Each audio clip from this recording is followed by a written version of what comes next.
Hi everyone, কেমন আছো তোমরা সবাই? আজকে 10ই মার্চ, আজকে হচ্ছে আমার মায়ের জন্মদিন, আজকে অক্ষয় তৃতীয়া, আর আজকে আমার মা বাবার অ্যানিভার্সারি। তাই ছোট্ট করে আমি কেক কাটার ব্যবস্থা করেছিলাম, তবে কিন্তু কেকটা আগেই নিচে কেটে নিয়েছিলাম যাতে ওপরতলাতে খাবারের সাথে কোনোভাবে আমিষের প্রবেশ না ঘটে। কেন বলো তো? আজকে আমাদের বাড়িতে হরিনামের দলকে জল খাওয়ানোর ব্যবস্থা করা হয়েছিল, আর বৈশাখ মাসে ঠাকুরের সেবা করা, হরিনামের দলকে জল খাওয়ানো মানে কতটা শুভ তা কিন্তু আমরা সকলেই জানি। তাই প্রত্যেক বছর আমরা এটা চেষ্টা করি। তোমরা যারা যারা বড় ভিডিওটা দেখোনি, তোমরা কিন্তু রিলেটেড ভিডিওতে গিয়ে সেটা দেখে নিতে পারো।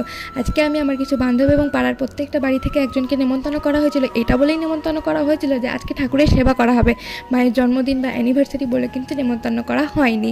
তোমরা রিলেটেড ভিডিওতে গিয়ে কিন্তু দেখে নিতে পারো। আজকে আমাদের বাড়িতে মেনুতে ছিল ভাত, ডাল, তরকারি মানে হচ্ছে পনিরের তরকারি, আর হচ্ছে এঁচোড়, চাটনি, পাঁপড়, মিষ্টি, পায়েস ইত্যাদি। তো তোমরা কিন্তু অবশ্যই সাবস্ক্রাইব করে দিও। দেখা হবে অন্য একটা ভিডিও। তো ততক্ষণের জন্য সকলে ভালো থেকো, টাটা।